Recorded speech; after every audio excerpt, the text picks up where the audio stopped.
Assalamualaikum warahmatullahi wabarakatuh.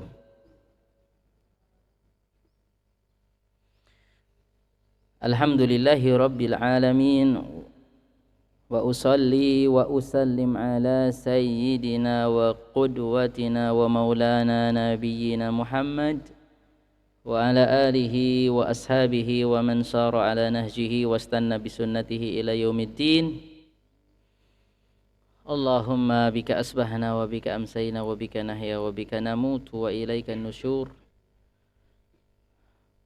Allahumma inna nas'aluka ilman nafi'an wa rizqan tayyiban wa amalan mutaqabbala. Allahumma inna nas'aluka imanan la yartad wa na'iman la yanfad wa murafaqata nabika fi jannati khuldin. Allahumma hdina li ahsanil akhlaqi innahu la yahdi li ahsaniha illa anta wasrif anna sayyi'aha innahu la yasrifu anna sayyi'aha illa ant.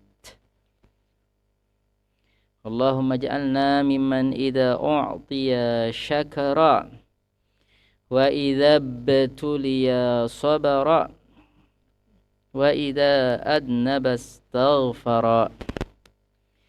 Ayuhal ahibba, ikhwani wa akhwati fillah. Mari kita lanjutkan ngaji kita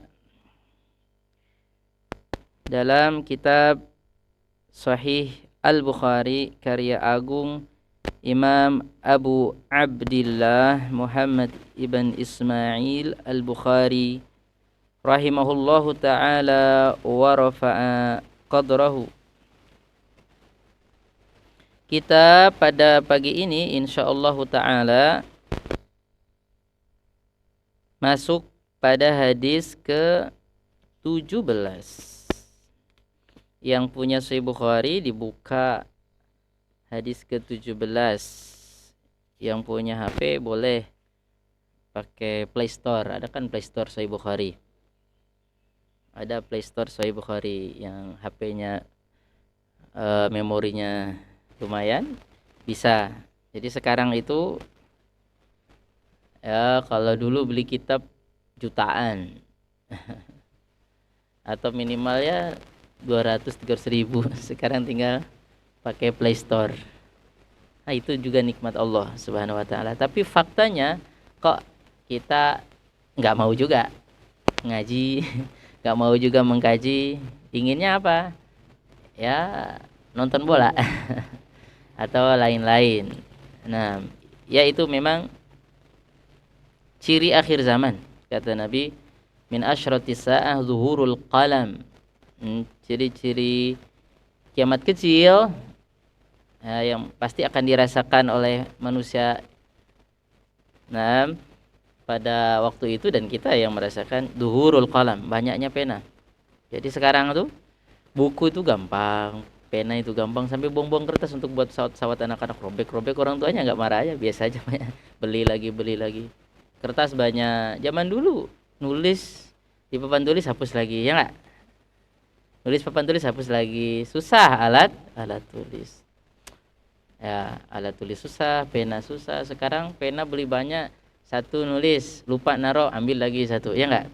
Habis hilang semua di tempatnya. Nggak ada satupun, ya nggak? Banyak hilang karena ya merasa sesuatu yang murah, gampang didapatkan, pena, buku, ya, ilmu banyak tersebar, tapi kita bukannya tambah semangat, tapi ya biasa-biasa aja. Nah itu sebetulnya teguran dari Nabi, tapi kita tergantung kita bagaimana menyikapinya. Seperti itu. Seperti itu. Nah,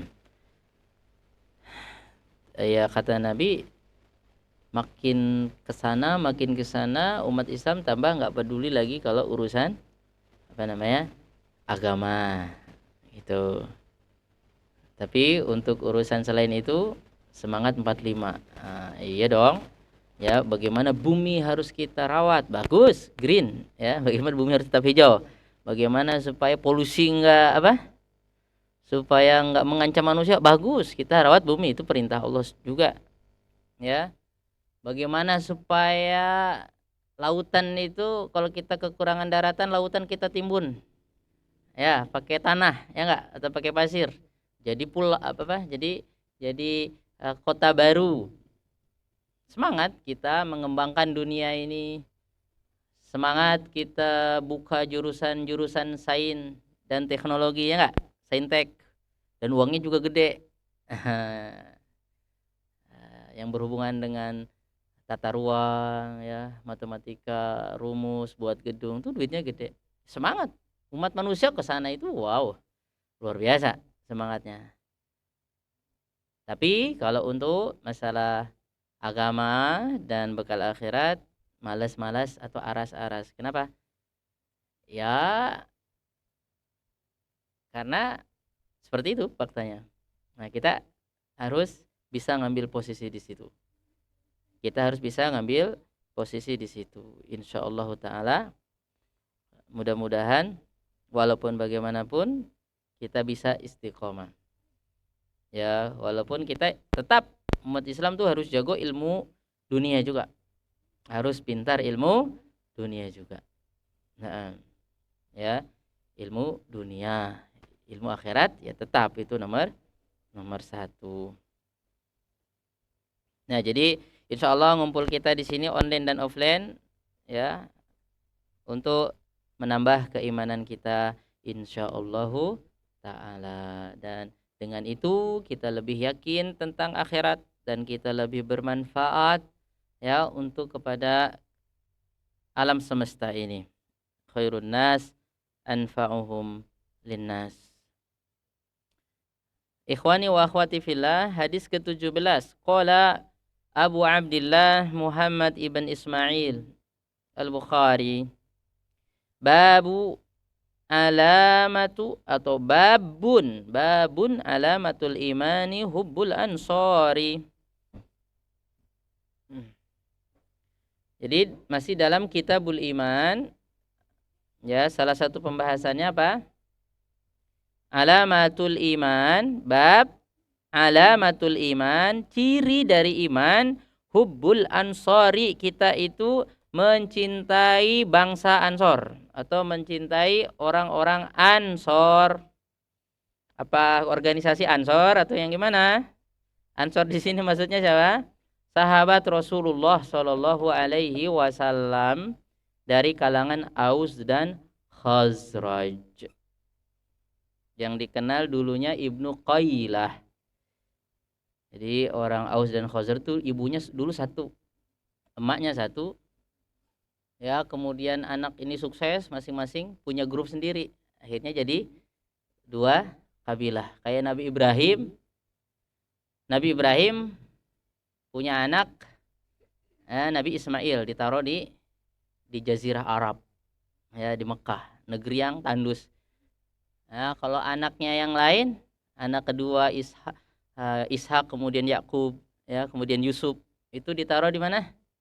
Cucu-cucunya ditaruh di negeri yang subur. Di mana?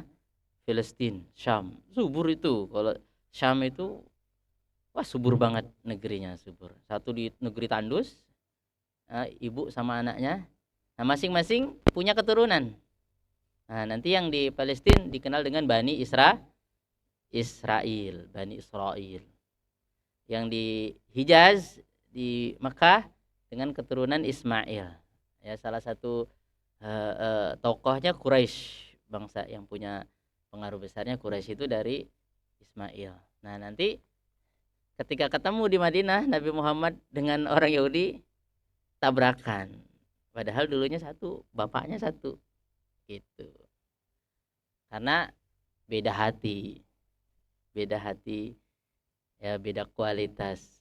Nah, jadi sama Aus dan Khazraj itu tadinya satu emak, tapi karena masing-masing udah sukses, punya kabilah sendiri, kuat, kalau ada masalah berantem terus. Nah, Nabi Muhammad datang, nggak boleh berantem, disatuin Aus dan Khazraj, nggak boleh. Senggol bacok tuh nggak boleh, nanti menyesal. Apa namanya senggol bacok? Bunuh nggak boleh, walaupun kita sakti mandra, mesti mandra sakti nggak mandraguna, jangan. Kata Nabi, idal taqa muslimani bisayfayhima fal qatil wal maqtul finnar. Kalau dua orang Islam berantem, yang dibunuh dan yang membunuh masuk neraka kalau nggak bertobat. Ya, kalau nggak bertobat. Ya mudah-mudahan kita tidak terjerumus ke dalam takabur atau melampaui batas. Jadi itu ya. Jadi Ansor itu asalnya siapa? Satu saudara dulunya. Cuma tinggal di Madinah. Kok bisa nongol di Madinah? Itu asalnya dari Yaman juga. Jadi pas Yaman itu dulu negeri subur, ada bendungan besar, Sadu Ma'rib namanya. Tapi karena mereka kufur nikmat, jadi dari bendungan itu mereka tumbuh-tumbuhan, anggur semua, kaya dari air itu. Tapi mereka kufur, nggak mau nginget Tuhan. Kayak negara-negara maju sekarang, ya banyak dia hartanya, pendapatan per kapita rakyatnya itu besar-besar, ya kaya lah, negara kaya, gitu, ya. Jadi dulu orang Yaman, wabil khusus orang Sabah, nanti ada ratunya, rajanya perempuan atau Sabah, dulu pernah memimpin tuh negeri yang sejahtera, subur, makmur, jinawi, pokoknya subur dah. Tapi karena mereka kufur, akhirnya Allah timpakan musibah. Bendungan yang tadi sumber nikmat jadi sumber nikmat. Kalau nikmah itu kebaikan, kalau niqmah itu artinya siksa, azab. Akhirnya yang tadinya dia menjadikan bendungan itu sumber kekayaan, jadi sumber penderitaan di situ. Jadi bendungannya jebol, akhirnya mereka tenggelam, ya. Terus hancur, suasana berubah, tanahnya jadi tandus, yang bisa tumbuh tanaman-tanaman yang berduri saja. Pokoknya susah untuk ditanami. Akhirnya mereka transmigrasi cari daerah baru. Nah, mereka sampailah ke Yasrib, nama kota Madinah, sebelum diubah sama Nabi jadi Madinah. Namanya Yasrib, tinggal di situ, beranak pinak, ya, mulai dari RT, lama-lama punya kabupaten, lama-lama luas, masing-masing punya daerah kekuasaan, masing-masing punya pemimpin, ya. Aus punya pemimpin, Khazraj punya pemimpin. Nah, seperti itu. Kenapa ada orang Aus dan Khazraj di Yasrib. Kalau orang Jawa ada di Kabupaten Pasir kan ada asal usulnya program pemerataan penduduk. Nah, kalau penduduk asli di sini aslinya mana juga, wallahu alam. Harus diusik dulunya dari mana? Apa dari Cina atau dari mana masuk sini sehingga punya lahan banyak? Ya harus dibuka sejarah. Yang pasti kita semua ini pendatang. Keturunan Nabi Adam memencar cari makan di atas muka bumi. Tapi Allah perintahkan jangan cuma cari makan, tapi sembah Tuhan yang Maha Esa. Biar nanti kalau habis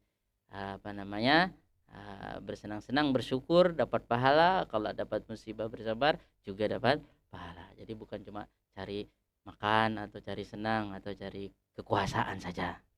Itu. Nah, itu sekilas tentang Ansor. Jadi Ansor itu bahasa Arab dari kata Nasir. Nasir jamaknya Ansor, artinya penolong. Jadi penolong. Nah, kita baca hadisnya. Qala haddatsana Abul Walid qala haddatsana Syu'bah qala akhbarani Abdullah ibn Abdullah ibn Jabrin qala sami'tu Anasan radhiyallahu anhu 'anin Nabiy sallallahu alaihi wasallam qala ayatul imani hubbul ansari wa ayatun nifaqi bugdul ansari. Sini ya, Imam Bukhari dengan mata rantai sanadnya sampai ke sahabat Anas bin Malik, ya. Antara Imam Bukhari cuma berapa nih? 1, 2, 3, 4 orang saja, karena Imam Bukhari abad ketiga, jadi nggak terlalu jauh dari Nabi Shallallahu Alaihi Wasallam. Kalau kita udah antara kita dengan Rasulullah, kalau kita mau pakai jalur sanad, ya, itu sekitar 20 lebih. Nah, nyampe ke angka 30. Itu sanad sanad orang yang belajar hadis. Ya, jadi perkataan Nabi Muhammad SAW kalau sama umat Islam mulai sahabat sampai hari ini tuh dijaga. Jadi nggak kecampur mana perkataan Allah, mana perkataan Rasulullah, itu ada sendiri. Perkataan Allah ya Al-Quran, perkataan Nabi ya di hadis, semuanya dirawat. Kalau orang Yahudi dan Nasrani kecampur, disebut Bibel, kitab suci, itu isinya apa? Ada firman Allah yang udah diubah-ubah, ada cerita-cerita, ada puisi, ada kidung-kidung, ya, ada surat-surat, itu kecampur disebut kitab suci. Padahal kecampur, bahkan ada kidung-kidung yang mohon maaf berbau porno. Masa kitab suci kan tidak mungkin menjamah-jamah buah. Nah, gini, masa kitab suci menjamah-jamah. Wah, mohon maaf ya. Tapi kan tidak mungkin. Kenapa? Ya karena tidak dijaga, hanya disatu-satuin aja, diklip gitu. Dianggapnya the holy book, buku suci. Ya kan? Nah itu kenapa? Karena ulama-ulamanya nggak serius jaganya. Kalau umat Islam ada yang menghafal mati, ada yang nulis. Ya Abu Hurairah saja itu dia fokus itu nuntut ilmu, ya. Dia mendengarkan hadis Nabi, ya sebagian dia catat. Ya termasuk Imam Bukhari, mulai kecil sampai mati. Nah, ini proyek Sahih Bukhari dia tulis dalam 16 tahun. 16 tahun. Betul-betul dia kumpulkan hadis Nabi, diteliti, dicek sanadnya semua, dan akhirnya jadi karya monumental sampai hari kiamat insyaallah taala. Karena serius. Jadi di umat Islam itu ada pewaris para nabi, namanya ulama. Nah, mudah-mudahan kita walaupun enggak secara langsung mungkin banyak ilmunya, kita ini ya jadi pencintanya lah, pendukungnya, supporternya gitu. Jadi meramaikan. Jangan justru kita enggak ambil bagian untuk menjadi kekokohan Islam ini dan kemajuan Islam. Nah, di sini Anas bin Malik mengatakan Nabi bersabda, ayatul iman hubbul ansor. Tanda seorang itu sempurna imannya, ya, atau tanda orang itu ada imannya, dia mencintai kaum Ansor. Ya, kaum Ansor tadi udah kita singgung ya. Jadi Nabi itu dakwah di Mekah berapa tahun? 13. Yang beriman istrinya, itu pun meninggal duluan, ya. Kemudian anak kecil keponakannya, sepupu. Siapa? Ali bin Abi Thalib. Pamannya sendiri, ya, Abu Thalib, yang sangat mendukung Nabi, membela Nabi, betul-betul jadi tulang punggung dakwah juga. Nabi nggak bisa disentuh, nggak bisa dibubarkan karena ada Abu Thalib, nggak mau beriman. Tapi baik. Nah, tapi baik. Saya sering tegaskan. Jadi orang kafir tuh ada model Abu Thalib banyak. Bukan banyak, ada. Ada. Dia tidak beriman tapi support dan mendukung orang Islam yang benar. Ada. Nah, sebaliknya orang Islam yang beriman tapi imannya kurang karena kurang membaca, ya, kurang tahu, kemudian sombong, hasad, malah nggak suka dengan sunnahnya Nabi, ajaran Nabi ditunjuk-tunjuk, dibilang salah. Padahal dia yang salah karena nggak baca, karena nggak tahu, karena nggak menuntut ilmu, gitu. Ada juga karena kurang tahu. Naam. Nah, jadi Abu Thalib nggak beriman. Abu Lahbin, pamannya Nabi juga, namanya Abdul Uzza, ya, nggak beriman, memusuhi Nabi. Seperti itu. Paling teman dekatnya Abu Bakar Siddiq. Umar bin Khattab bukan teman dekatnya Nabi. Ya, wah itu benci banget itu sama Nabi Muhammad. Wah, bukan cuma mau digigit Nabi Muhammad, mau dibunuh. Ada orang benci sama Nabi Muhammad banyak. Ya, banyak di Mekah orang benci sama Nabi Muhammad. Padahal Nabi Muhammad itu, ya Allah, baiknya kurang apa coba. Semua orang sebelum Nabi Muhammad mendakwahkan tauhid suka sama Nabi Muhammad, semuanya. Tapi ketika mengatakan la ilaha illallah, ya, jangan berbuat syirik, tauhidkan Allah, kebanyakan nggak suka. Karena ada lawazim. Lawazim itu apa? Konsekuensi. Muktado itu konsekuensi. Kalau kita mengatakan la ilaha illallah, laksanakan. Kalau mengatakan tidak ada sesembahan yang berhak disembah, atau kita mengatakan tidak ada Tuhan selain Allah, Tuhan-Tuhan yang lain itu batil, ya kita harus tegak lurus terhadap itu. Jangan menjadikan sekutu-sekutu selain Allah. Manusia kek, ya, manusia kek, tumbuhan kek, ya batu kek, atau batu yang itu patung manusia yang udah mati orang soleh, jangan, pokoknya nggak boleh. Wah, itu sangat merusak dan mengganggu perasaan kebanyakan orang-orang Quraisy. Masa Tuhan atuh aja katanya. Ya, maksudnya masa yang ini nggak bisa juga sih punya peran penting kayak Tuhan. Nah, mereka nggak terima. Kenapa? Karena udah turun temurun begitu. Kalau berdoa itu harus menyertakan selain Allah Subhanahu wa taala. Walaupun pada saat-saat tertentu berdoa hanya kepada Allah. Contoh ketika tenggelam di lautan. Ketika udah kayaknya mau kapalnya ada masalah, ombak besar, itu murni sama Allah. Nah, tapi pas sudah selamat pakai Tuhan-Tuhan yang lain lagi. Seperti itu. Ya kayak orang ateis, ya, nggak ngakui Tuhan, pas suasana mencekam, oh my god, Tuhan juga satu aja, bukan presidennya atau bukan siapa Tuhannya, ya, karena fitrah manusia itu pasti punya itu. Nah, jadi udah terkonfirmasi itu ya, terkonfirmasi, udah kita sering jelaskan di khutbah Jumat atau di pengajian.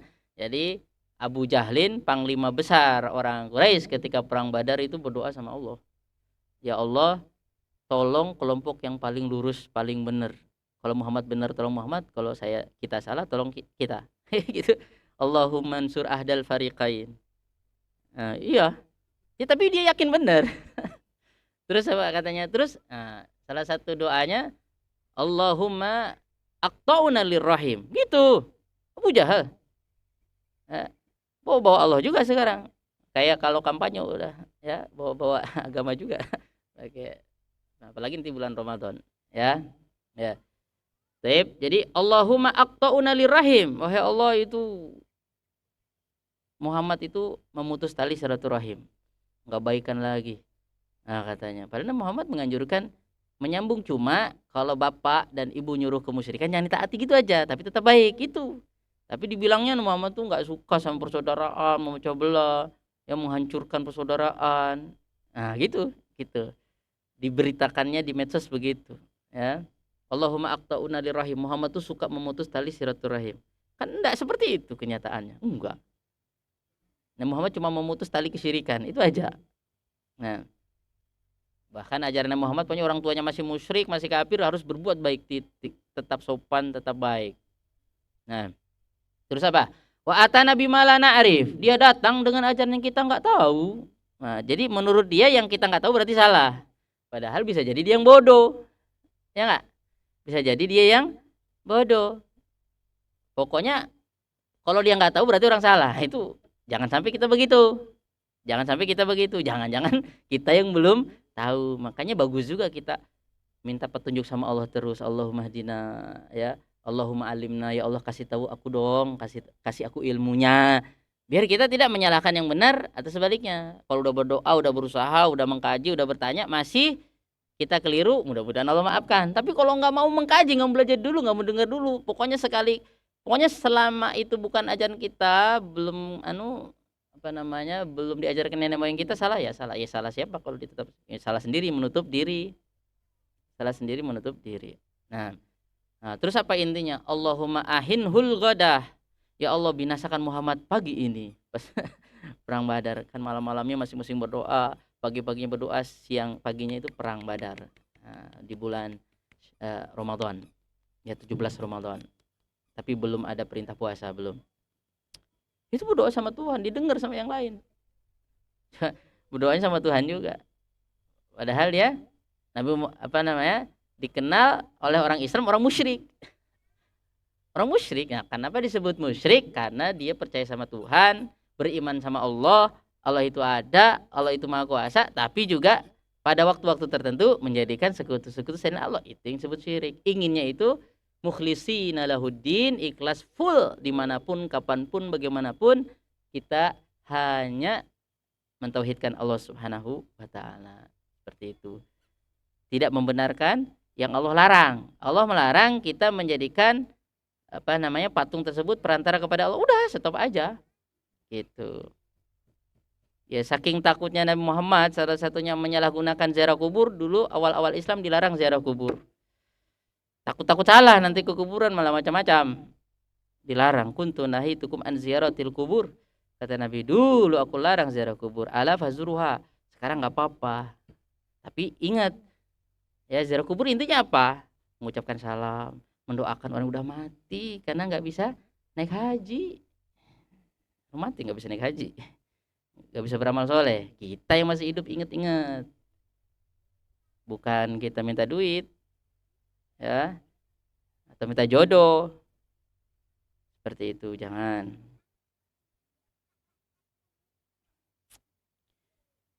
Itu ya, kesana-sana ya nggak apa-apa. Nah, Muhammad ditolak di Mekah, intinya sedikit yang beriman 13 tahun. Nah, ke Taif, coba-coba ke Taif. Sering saya ulang kan, ke Taif kali-kali orang Taif mau beriman. Dakwah di Taif, wah, matahari sudah menyinari kita. Vitamin D. Ya, bukannya diterima. Saya sering juga sampaikan kenapa Rasul dakwah ke Taif, karena beda kekuasaan. Quraisy sendiri, orang Bani Saqif sendiri. Dia sama-sama punya follower, sama-sama punya negara kalau kita gitu. Kali-kali ke sana terus secara politik beda. Walaupun sama-sama musyrik, tapi ada kebijakan politik yang berbeda. Ini berantem juga.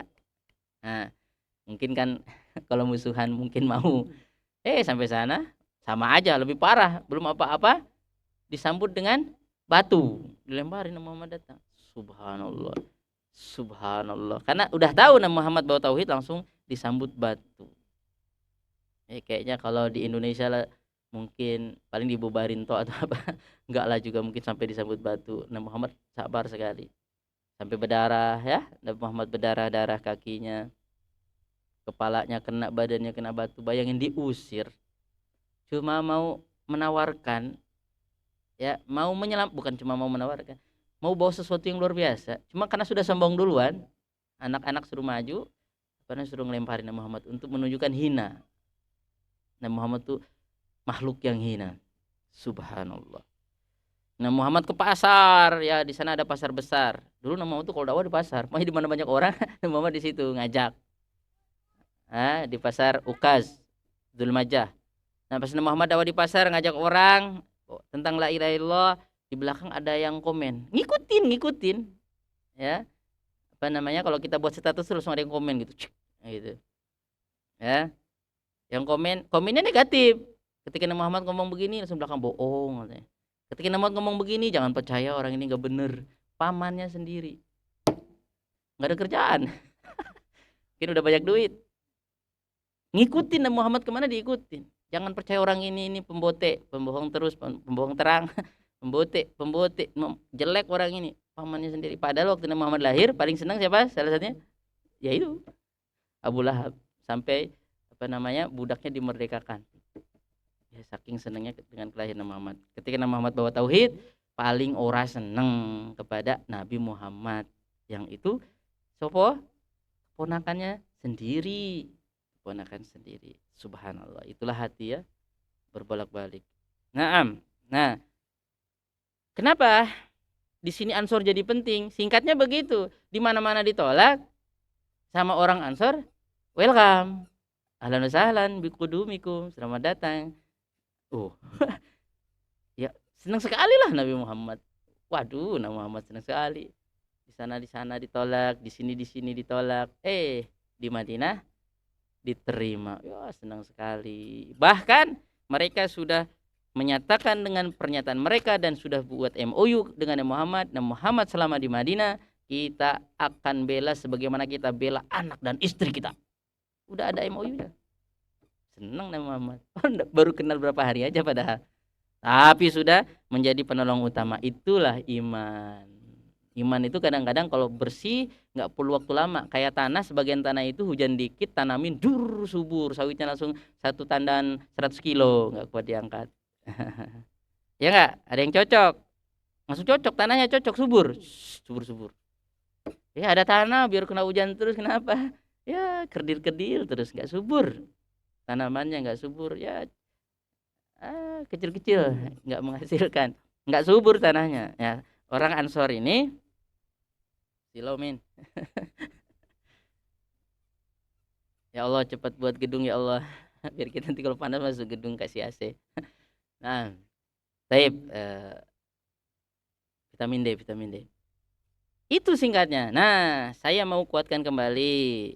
Jadi, kok tiba-tiba satu negara, satu Yasrib, satu kampung, ya, langsung beriman kepada Nabi Muhammad? Enggak, ada sebabnya. Jadi, ketika Nabi Muhammad ya berdakwah di Mina musim haji, jadi Nabi Muhammad itu pokoknya di mana ada orang ngumpul di situ dah. Nah, wabil khusus pas musim haji. Musim haji. Ya, pada satu ketika pas musim haji kan semua orang Arab datang. Hajian juga, cuma hajinya ngawur. Dicampur-campur, ajaran tawaf ada, sa'i ada. Ya. Tapi syirik ada juga. Harusnya haji itu adalah tauhid, jadi syirik. Itu Nabi Muhammad ubah. Makanya ketika Nabi Muhammad menaklukkan kota Mekah, udah enggak boleh haji pakai ritual syirik. Gitu. Enggak boleh. Ya, kemudian ada penampilan yang enggak bagusnya. Contohnya, kalau orang Quraisy waktu dia jadi takmir Masjidil Haram, sebelum diambil alih sama Nabi Muhammad ke takmiran Masjidil Haram, ya, itu pokoknya yang nggak bisa beli baju dari dia kalau tawaf, cowok atau cewek tawaf nggak pakai baju. Kalau pakai baju nggak boleh. Gila, majnun. Ya, jadi seneng lah yang nonton. Jadi itu para ibu-ibu gadis-gadis tawafnya orang nganggo katok, orang nganggo rok, tidak pakai busana. Bayangin di masjid tawaf, terus tawafnya ambil nyanyi-nyanyi lagi, tepuk-tepuk tangan. Nah itu ibadah apa? Bukan ibadah kok, tepuk-tepuk, siul-siul. Aku nggak bisa ya. Itu. Jadi nggak serius ibadahnya. Padahal itu tempat suci, lambang kita beribadah, mentauhidkan Allah, menundukkan diri pada Allah. Malahan ibadahnya ora jelas. Itu ajaran siapa? Bukan ajaran Ibrahim, ajaran mereka dibuat-buat ajaran baru. Itu bayangin sampai tepuk-tepuk di Ka'bah, siul-siul. Kalau kita mungkin nyanyi gitu ya. Gitu. Ya, yang asik tuh telanjang ceweknya. Ya, lumayan pemandangan gratis. Tapi kan di masjid. Nabi Muhammad ketika nakluk Mekah pokoknya keluar keputusan Nabi Muhammad, bukan kepres, keputusan Rasulullah. Dilarang tawaf nggak pakai baju. Bukan cuma tawaf aja sebetulnya. Pokoknya umat Islam harus pakai baju. Seperti itu. Harus sopan. Nah, seperti itu. Itulah ketika ajarannya udah nggak jelas, ya apa mau gua mau buat ajaran apa aja, yang penting papa senang, yang penting saya senang, yang penting masyarakat senang. Soal Allah melanggar aturan Allah dan Rasulnya ya nomor 10 nanti aja, yang penting proyek kita jalan, yang penting kita senang, jangan ganggu kesenangan kita. Ya bukan begitu. Hawa nafsu kita, iradah keinginan kita harus kita tundukkan di bawah iradah perintah Allah Subhanahu wa taala. Nah, itu ringkasnya, singkatnya itu begitu. Nah, jadi awal mulanya ketika Nabi Muhammad laksana sini enggak nyerah. Ya, ini sampai nempel pasti di hati bapak-bapak ibu-ibu. Saya sudah sering ulang ini, enggak apa-apa. Sampai nanti diajarkan ke cucunya ya. Nah, jadi cikal mulanya itu dari 6 bibit unggul, dari 6 orang aja. Jadi Madinah menjadi negeri iman, ya, negeri iman sampai akhir zaman nanti, ya. Tempat berkumpulnya iman, kata Nabi, al-iman la ya'ziru ilal Madinah kama ta'rizul hayyatu ila juhriha. Iman akan ngumpul di Madinah, ya, sebagaimana ular balik ke sarangnya, ke rumahnya. Itu awalnya tuh 6 orang. Nah, dulu kemarin-kemarin kan saya sebut ya, 6 orang. Sekarang saya sebut namanya. Ya, dicatat aja Ibu. Jadi waktu Nabi Muhammad di Mina itu ngelihat ada 6 orang lagi duduk-duduk. Itu aja asalnya lagi nongkrong-nongkrong gitu. Nabi Muhammad datangin. Ya tanpa apa, yang penting kan ikhlas karena Allah, udah kita sampaikan. Mau beriman alhamdulillah, nggak beriman ya kita sudah sampaikan. Tugas Nabi kan itu, menyampaikan dengan cara yang baik, dengan penuh keikhlasan, bukan ingin supaya dia follow kita, like, komen kita. Kalau enggak dapat hadiah, kalau enggak like dan komen, nggak dapat hadiah kan? Enggak, udah. Pokoknya sampaikan, mau ikut alhamdulillah, nggak ikut ya Allah yang yang punya hati. Ya, Allah yang menguasai hati-hati manusia. Nabi Muhammad jadi nggak nyerah. Mungkin 6 orang ini ada sesuatu. Nabi Muhammad datangi, kemudian tegur sapa, Nabi Muhammad menjelaskan tentang tauhid, Nabi Muhammad jelaskan tentang dirinya, langsung nyambung. Dan semuanya beriman seketika pada detik itu juga, 6 orang itu. Kenapa langsung nyambung? Karena sebelumnya udah dapat bocoran dari lawan politik. Jadi lawan politiknya itu Yahudi. Jadi Aus sama Khosrow itu memang perang saudara gitu itu karena ada pendatang baru Yahudi. Jadi Yahudi itu sejak zaman dulu mewarisi dari Nabi Daud, bisa buat senjata, bisa pokoknya industri baja, industri besi, teknologi itu dikuasai emang Yahudi sampai sekarang. Wah, Iron bukan Iron Man ya, Iron itu kemiliteran paling kuat di atas muka bumi ini salah satunya Israel. Buatan Israel, dan negara yang paling pandai buat senjata, teknologinya paling maju itu Israel. Penduduknya cuma dikit tapi menguasai dunia. Ah itu. Nah, jadi pas orang Yahudi tinggal di Madinah itu dia ingin kelompoknya sejahtera, kelompoknya hidup aman tentram, tapi di atas penderitaan orang lain. Jadi gimana supaya ada perang terus pertikaian antara Aus dan Khazraj supaya nanti mereka itu minta tolong ke dia. Minta tolong ke dia kan ada imbalannya. Plus supaya mereka nanti kalau beli senjata beli kemana? Beli ke dia. Senjata mahal, bukan kayak kerupuk. Indonesia aja sampai beli pesawat bekas-bekas kan? Karena mahal. Nah, gitu ya. Kapal laut mungkin bekas, kapal selam enggak tahu, mungkin baru. Intinya mahal lah industri baja senjata itu. Akhirnya maju Yahudi tapi di atas penderitaan orang lain. Aus Khosrow itu berantem terus dia untung. Ya enggak? Nah, seperti itu.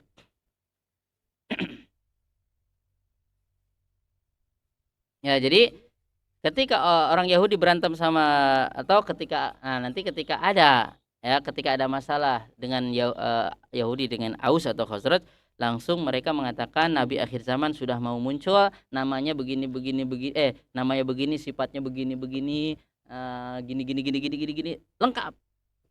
Dapat bocoran. Jadi bukan cerita ke keluarga Yahudi saja. Ke orang non Yahudi pun itu diceritakan tentang Nabi akhir zaman tuh gini. Makanya ketika Nabi Muhammad menyampaikan tentang dirinya nggak perlu banyak berpikir, kebetulan udah dapat cerita itu dari orang Yahudi di Madinah, 6 orang ini. Jadi langsung udah kita fix ini orangnya, daripada Yahudi duluan kita duluan aja. Daripada keduluan mereka kita duluan. Nah, ketika 6 orang ini beriman, Ansar ini, Yahudi malah nggak mau beriman kecuali sedikit. Gitu. Justru yang ngasih tahu masuk neraka, yang ngasih tahu, yang ngasih ilmu nggak dapat apa-apa, yang dengerin justru jadi pelopor. Nah, makanya memang begitu keadaan manusia. Bisa jadi yang ngasih info itu santai-santai aja, yang dengerin dipegang erat. Nah, gitu kan ada. Ya, fakta lah kayak kita juga. Ustadznya nyuruh sedekah, yang kuat sedekah, yang dengerin. Ada. Ustadznya suruh senyum, pendengarnya senyum, ustadznya marah-marah terus. Ada mungkin mungkin bisa aja. Makanya kata Nabi, pokoknya viralkan aja selama betul, liubalik syahid minkumul gaib, yang hadir nge-share ke yang gak hadir, itu saja. Kenapa bisa jadi ya, seandainya kita nggak sempurna yang menyampaikan, ketika ini menyampaikan kembali dan akhirnya ilmu tersebar, dia juga dapat pahalanya sebagaimana pahala orang yang menyampaikan itu. Walaupun ini nggak sempurna, tapi ya dapat pahala menunjukkan kepada kebaikan. Gitu konsepnya. Nah, siapa 6 orang tersebut? Dicatat aja ibu. Ya, nanti ajarin ke cucunya kalau mau tidur. Ya. 1, Abu Umamah As'ad bin Zurarah. Nah, ini pahlawan-pahlawan Islam ini. Ya kayak pahlawan nasional siapa aja kalau kita kan baru diangkat ya. Ya, tapi ini bagian dari belajar kita tentang hadis dan sejarah sekaligus. 1, Abu Umamah As'ad bin Zurarah. 2, Auf ibn Al-Harith. 3, Rafi ibn Malik. Oke. Tadi gigi 4 saya turunin. Gigi 3. Abu Umamah As'ad ibn Zurarah. Boleh nanti yang punya anak banyak siapin As'ad bin As'ad. Oh, gitu. Ya, Abu Umamah As'ad ibn Zurarah. Satu, dua. Auf ibn al-Haris. Auf ibn al-Haris. Dua itu ya, dua. Tiga. Rafi ibn Malik. Rafi ibn Malik. Rafi ibn Malik. Empat. Qutbatu ibnu Amir. Qutbah. Qutbah. Ko, to, fa. Tak marbutoh. Qutbah. Qutbah. Itu nama cowok ya, walaupun ada taknya. Qutbah. Qutbah. Qutbah bin Amir. Nah, ini saudaranya. Satunya Qutbah, satu saudaranya Uqbah, adik kakak. Uqbah, ini kakak beradik. Uqbah. Satunya pakai qaf, satunya pakai ain. Uqbah. Ini adik kakak. Bapaknya Pak Amir namanya. Ya. Ya, Qutbah ibn Amir sama saudaranya siapa? Uqbah ibn Amir. Kemudian yang terakhir siapa? Jabir bin Abdullah ibn Ri'ab. Jabir ibn Abdullah ibn Ri'ab. Jabir ibn Abdullah ibn Ri'ab. Ini 6 orang bibit unggul, cikal bakal awal mula Islam viral di Madinah. Jadi siapa yang bawa Islam ke Madinah? Siapa yang bawa Islam ke Kalimantan? Itu pelajari aja sejarahnya. Tapi datanya harus bagus. Gak apa-apa kan belajar sejarah. Islam kok bisa ada di tanah Jawa? Siapa yang bawa? Nah, siapa itu? Nah, apakah yang menyebarkan Islam dulu sombong-sombong, merasa paling suci? Pasti enggak lah ya. Enggak. Tawadu insya Allah. Nah, jadi 6 orang ini. Boleh diulang? Mas Udi? Apa 6 orang tadi? Siapa? 1. Abu Umamah As'ad ibn Zurarah. 2. Aus ibn al-Haris. Rafi ibn Malik. 4. Qutbah ibn Amir sama saudaranya siapa? Uqbah. Ya. Abdullah ibn Ri'ab. Jabir ibn Abdullah ibn Ri'ab. Ri'ab. Ya, itu 6 orang.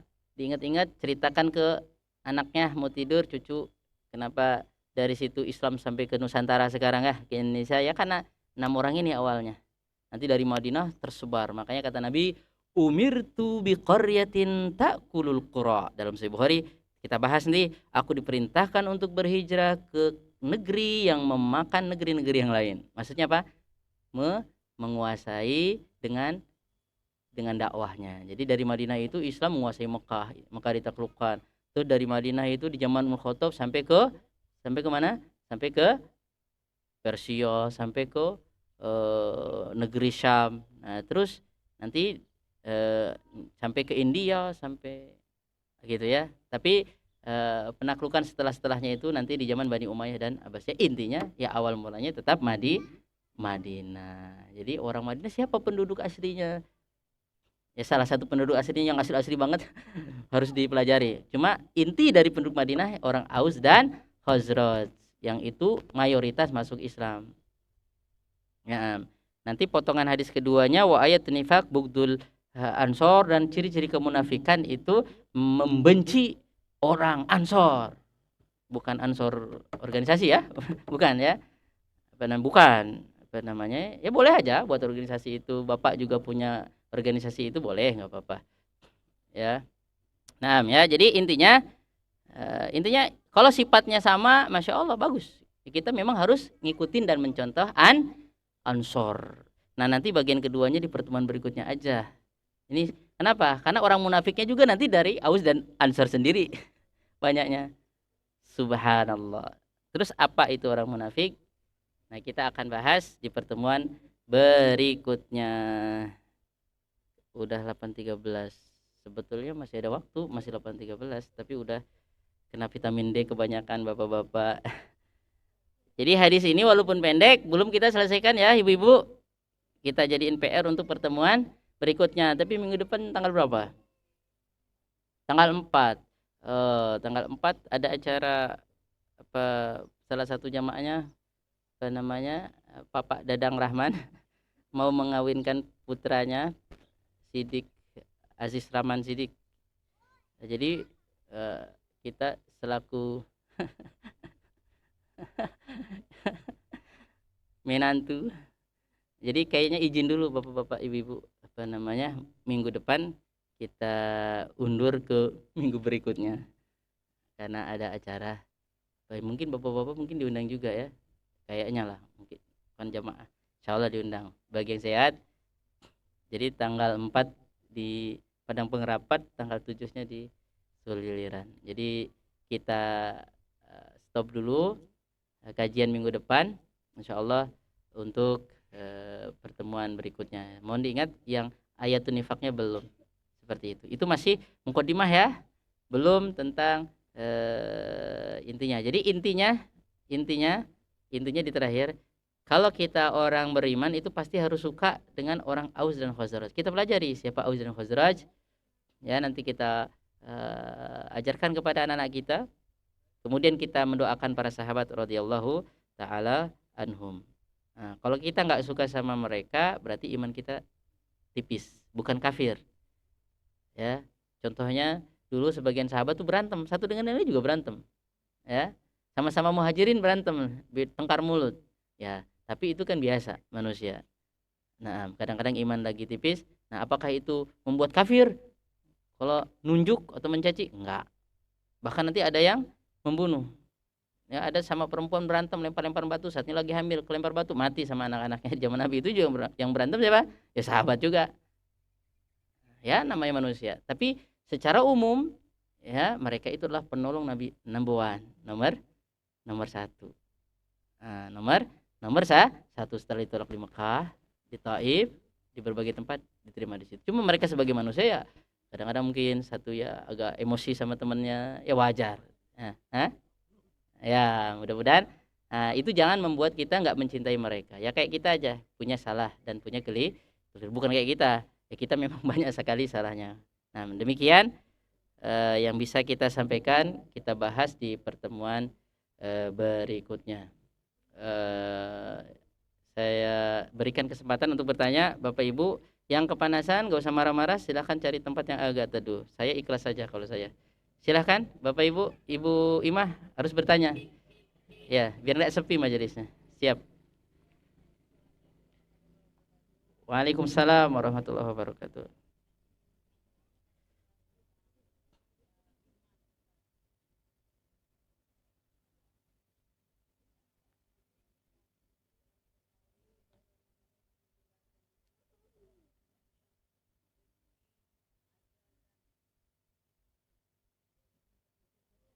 Ah,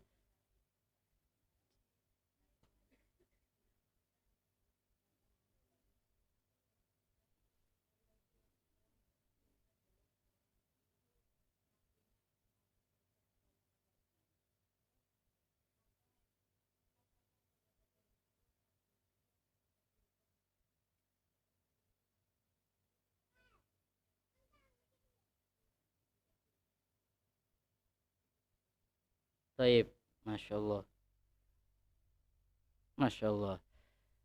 Bismillah, alhamdulillah, wassalatu wassalamu ala rasulullah. Itu kemarin waktu kita udah pada pulang, bahas itu Ibu sama Mbah Zumar, ya kan? Tapi pulang juga.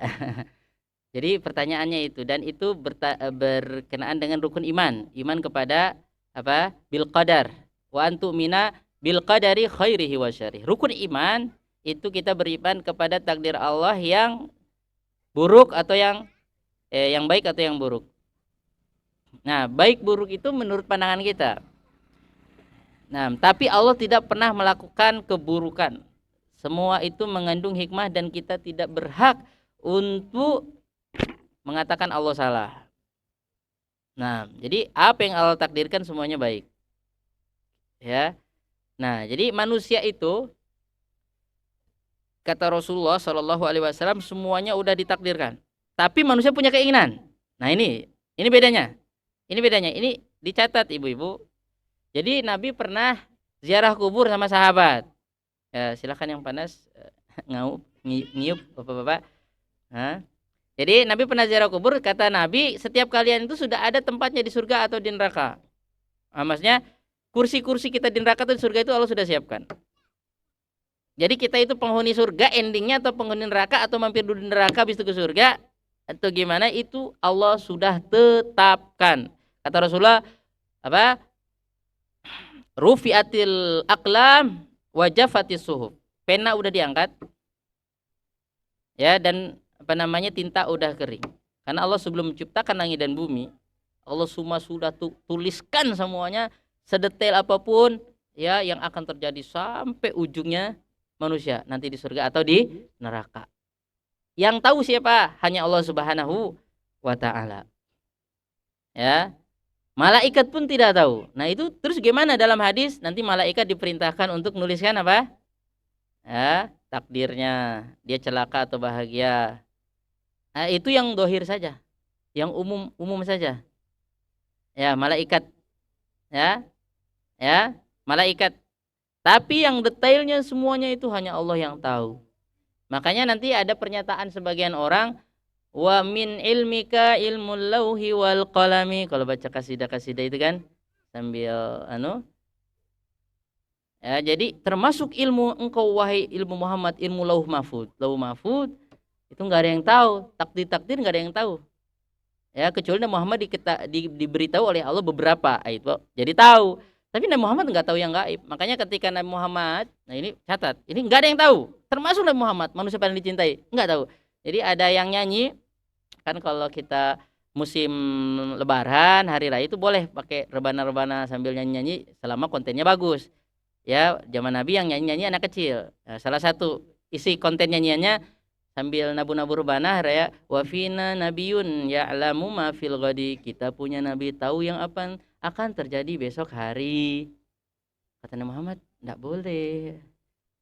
Jangan la taqul dzalik. Jangan katakan itu. Nabi Muhammad enggak tahu apa yang terjadi besok. Walaupun Nabi Muhammad kadang-kadang diberitahu oleh Allah ya sebagai satu ajaran dan wahyu ciri dia nabi tahu yang gaib sebagian. Apa yang terjadi besok, Romawi akan menang, kembali setelah kalah, itu Allah kasih tahu. Ya. Tapi untuk rincian itu enggak ada yang tahu, malaikat yang didekatkan juga enggak tahu. Itu hanya ilmu Allah. Jadi kita juga jangan mengatakan Nabi Muhammad mengetahui yang gaib, enggak boleh, apalagi dukun. Apalagi sekedar tokoh-tokoh yang mengaku tokoh tahu gini nanti gini enggak boleh. Nah, jadi tempat kita di surga di neraka sudah ada. Jadi Nabi pernah ngomong begitu. Nah, terus para sahabat ketika dengar itu, walah, lemas. Sahabat ketika ngomong kalian itu sudah ada kursi-kursinya di surga atau di neraka. Kalau nggak jadi masuk surga nanti diambil alih jatahnya oleh yang Allah sudah takdirkan. Tapi sudah ada. Nah, endingnya di mana? Allah sudah tahu. Nah, nanti sebagian orang, kalau begitu Allah zalim. Akhirnya mengatakan Allah nggak tahu. Lah, itu lebih bahaya mengatakan Allah nggak tahu. Ya, kalau gitu sama dengan kita nggak tahu apa yang terjadi. Ya, Allah tahu apa yang belum terjadi. Kalau kita memang nggak tahu, ya nggak? Nggak tahu. Nah, sebagian orang enggak. Allah itu setelah manusia berbuat jahat, baru Allah tahu jahat masukin neraka. Nggak bisa. Allah tahu semuanya. Kenapa? Karena Allah sudah takdirkan. Tapi manusia itu Allah kasih keinginan. Nah, keinginan itu yang Allah akan hukum kita dari keinginan. Kita tuh punya ingin mau mukul orang, mau bunuh orang, mau mutilasi orang, tuh ada keinginan itu. Dan Allah kasih itu. Tapi keinginan kita tetap di bawah keinginan Allah. Tapi kita punya keinginan. Bukan kita manusia itu boneka yang itu murni keinginan Allah. Bukan. Itu bedanya cuma di situ. Tapi penting, itu intinya kita hidup. Jadi manusia itu punya keinginan. Wa ma tasyauna illa ayyasha Allah. Innallaha kana aliman hakima. Kalian tuh tidak menginginkan ya kecuali tetap kalah sama keinginan Allah. Tapi punya keinginan, bukan benda mati begitu. Jadi suruh berzina, enggak ada. Manusia punya keinginan berzina, makanya berzina. Nah, di situ Allah hukum nanti. Karena ada keinginannya. Tapi dia ditakdirkan berzina, Allah sudah takdirkan, ya itu memang fakta. Kalau udah terjadi berarti Allah sudah takdirkan. Kalau udah terjadi, memang itu takdir Allah. Terus apa? Istighfar. Bahkan bisa masuk surga duluan mungkin yang berzina itu. Kalau istighfarnya betul-betul. Justru yang menghina-hina orang suka berzina, dia sombong masuk neraka justru. Bisa. Itu hikmah Allah. Termasuk Nabi Adam sudah Allah takdirkan. Makan dari pohon larangan itu. Kenapa? Sebelum Allah ciptakan Nabi Adam, Allah sudah ciptakan surga dan neraka. Sebelum Allah ciptakan Nabi Adam, Allah sudah ciptakan bumi lengkap dengan tanahnya, dengan isinya, dengan udaranya, dengan oksigennya untuk kehidupan manusia. Takdir Allah, Nabi Adam lupa atas apa? Peringatan Allah, suruh jangan deket-deket, deket-deket karena digoda terus. Ya, tapi Nabi Adam ketika berbuat salah nggak mengatakan, wah ini takdir Allah nggak apa-apa kan, nanti berzina takdir Allah juga nggak apa-apa, nyolong takdir Allah, korupsi takdir Allah juga, ya cicangin orang, senggol bacokin orang takdir Allah juga nggak apa-apa, saya berarti udah takdir. Ya, itu orang apa namanya, orang jahat sekali seperti itu. Ya seperti orang musyrik ketika diajari Nabi masuk Islam, jangan berbuat syirik, apa kata dia, kan udah takdir juga. Kita syirik kan udah takdir, nenek moyang kita gini udah gini aja, nggak usah sih kamu ngajak-ngajak, udah takdir. Itu. Jadi dulu orang tuh tersesat gara-gara itu, bukan orang sekarang. Orang yang diajak sama Nabi suruh beriman enggak mau. Kenapa? Kan udah takdir kita begini gitu. Terus contohnya Nabi ngomong, jangan makan makanan yang disembelih dengan tidak menyebut nama Allah. Ya, ada onta disembelih tapi tidak baca bismillah, haram. Ya. Terus jangan makan makanan yang itu belum disembelih, berupa binatang-binatang yang halal dimakan, seperti ada embe frustasi naik ke puncak gunung kemudian melemparkan dirinya, mati, ya enggak?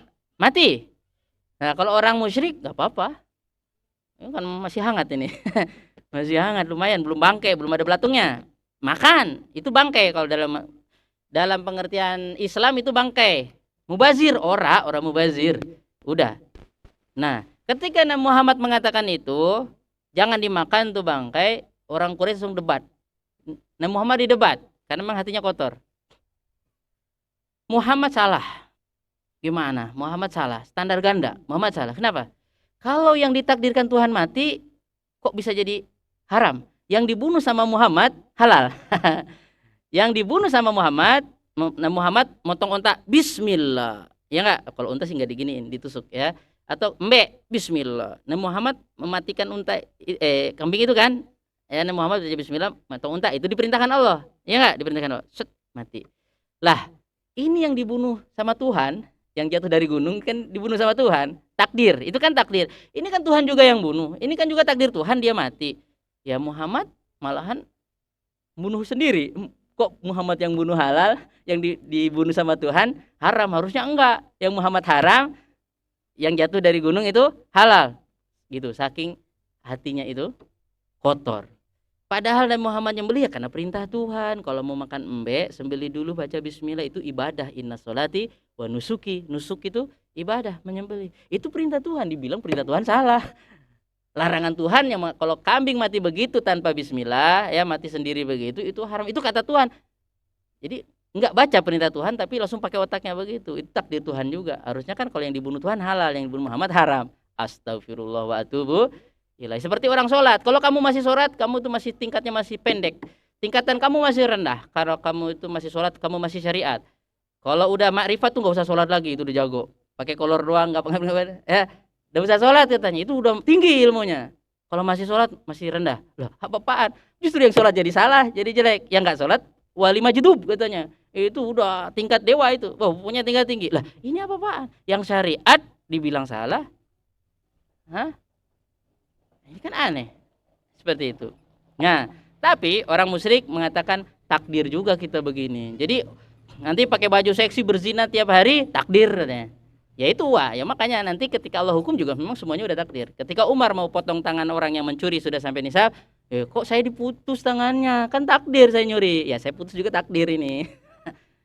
Udah bermain takdir. Yang pasti kita punya keinginan. Nah, keinginan itu yang membuat kita dihukum sama Allah Subhanahu wa taala. Beda dengan orang mengatakan manusia enggak ada keinginannya. Jadi kita itu murni, Allah yang nyuruh semua. Kita enggak ada keinginan sedikit pun. Itu salah. Kita punya keinginan, makanya kita melakukan kemaksiatan. Kita punya keinginan, kita rajin sholat. Nah itu, keinginan itu yang Allah akan lihat. Seperti itu. Nah, karena kita nggak tahu kita di surga sama di neraka, makanya beramal. Hikmahnya apa kita nggak tahu. Supaya berharap. Ya Allah, nangis-nangis. Punya utang banyak, ya Allah, nangis-nangis, jatuh tempo sudah berapa tahun. Ya Allah, nangis. Itu Allah mau itu. Tapi sebagian manusia punya utang banyak, punya kebutuhan, malah bunuh orang, malah merampok, ya enggak? Malah berbuat syirik, ya enggak? Nah, itu berarti Allah uji. Allah uji dengan kesusahan, Allah uji dengan kekayaan. Begitu. Jadi karena kita nggak tahu, makanya kita berdoa supaya punya rasa harap. Seperti itu, ya Allah. Nah, itu yang harus dicatat. Kata Nabi, udah jangan bahas itu, kita harus imani. Kata Nabi, i'malu fakulun muyassarun lima khuliqalahu. Berbuat aja, berdoa itu pasti Allah mudahkan. Kan itu ada orang begini, udahlah saya nggak mau sholat, nanti kalau udah takdirnya masuk surga, santuy-santuy masuk surga. Kayak orang Yahudi gini, nggak usah beribadah, nggak usah beriman, kita ini anak kesayangan Allah, nahnu abnaullah wa ahibbah, kita ini kesayangan Allah, anak-anak Allah, biar ngapain masuk neraka sebentar aja masuk surga, gitu. Orang Yahudi punya keyakinan dia itu pasti masuk surga, tapi amalannya jelas melanggar perintah Allah, itu tertipu. Nah, udah takdir juga, tapi dia punya keinginan seperti itu. Jadi ini penting sekali, mudah-mudahan bisa dipahami. Tapi nanti ada satu puncak yang kita nggak bisa jawab. Kenapa Allah takdirkan Fir'aun kok nggak beriman? Kita bukan Tuhan. Ya boleh Bapak ngomong begitu kalau Bapak jadi Tuhan. Mohon maaf. Ya kakek Bapak juga bukan Tuhan, kakeknya kakek juga bukan Tuhan. Boro-boro punya kekuasaan. Mungkin dulu dijajah sama Belanda. Ya, jadi yang jelas kita tidak menciptakan alam ini. Pasti kita bukan Tuhan. Kita nggak bisa protes Allah Subhanahu Wa Taala. Kenapa sih saya nggak ganteng kayak artis itu? Atau kenapa nggak cantik kayak pramugari sehingga saya harus begini? Ya jangan begitu. Udah dapat muka begini, Allah Maha tahu. Laksanakan, syukuri, lakukan perintah Allah. Udah gitu aja. Kata Nabi, amal aja. Amal dan berdoa ingin masuk surga. Kata Nabi, kalau orang yang berdoa begini, Allahumma inni as'alukal jannah, Allahumma inni as'alukal jannah, Allahumma inni as'alukal jannah, ya Allah masukkan aku surga, ya Allah masukkan aku surga, ya Allah masukkan aku surga. Surga pun langsung berkata, ya Allah masukkan dia ke surga. Malaikat apalagi banyak pendukungnya. Tapi kalau orang nggak apa-apa, nggak masuk surga, masuk neraka juga nggak apa-apa, katanya banyak artis, subhanallah. Atau banyak orang-orang yang kaya-kaya atau orang keren-keren katanya, atau nanti katanya dilempar ke surga kelebihan, kemudian lempar ke neraka kelebihan masuk ke surga juga. Nah ini kan orang, sebetulnya orang ingin dolimi orang ingin malas, ingin tidur terus, nggak mau beribadah, nggak mau sholat. Nanti kalau takdirkan masuk surga juga. Itu sebetulnya pemalas berlindung di balik takdir. Dia inginnya enak-enak saja, keinginannya digunakan untuk maksiat saja. Nah, jadi intinya seperti itu. Jadi kita sudah ada semua. Hari ini kita kajian jam 7 kita datang atau 7 lewat. Itu berarti udah Allah takdirkan. Tapi kalau belum terjadi kita enggak tahu. Walaupun sudah yang akan menang di pemilu itu situ. Oh, karena udah didukung gini. Ya belum tentu juga. Mungkin ada gempa bumi atau apa, atau semua orang berbalik, tadinya mendukung jadi enggak mendukung atau gimana. Ya berubah juga. Wallahu a'lam. Mungkin manusia punya rencana, tapi pastinya nanti siapa yang jadi, wallahu a'lam. Tugas manusia itu berusaha, petani berusaha, pejabat berusaha untuk yang baik-baik saja dan serahkan kepada Allah Subhanahu wa Ta'ala. Begitu. Mudah-mudahan bisa dipahami, dan itu yang paling manis dalam hidup kita itu sebetulnya itu. Ya, jadi kita akhirnya kalau udah ditakdirkan ketika sukses nggak sombong, nggak mencaci orang, karena ini juga sudah ditakdirkan Allah, bukan kekuatan kita semata. Ya enggak? La haula wala quwata illa billah. Terus miskin terus. Ya, utang enggak lunas-lunas. Ya enggak apa-apa. Yang penting udah berusaha, udah berdoa. Ya Allah gimana lagi? Insya Allah maafkan. Ya, kalau punya niat mau ngelunasi, itu kata Rasulullah sallallahu alaihi wasallam. Demikian yang bisa kita jawab, mudah-mudahan bisa menjadi penguat keimanan kita. Barakallahu fikum. Subhanakallahumma bihamdika asyhadu an la ilaha illa anta astaghfiruka wa atubu ilaika. Wassalamualaikum warahmatullahi wabarakatuh.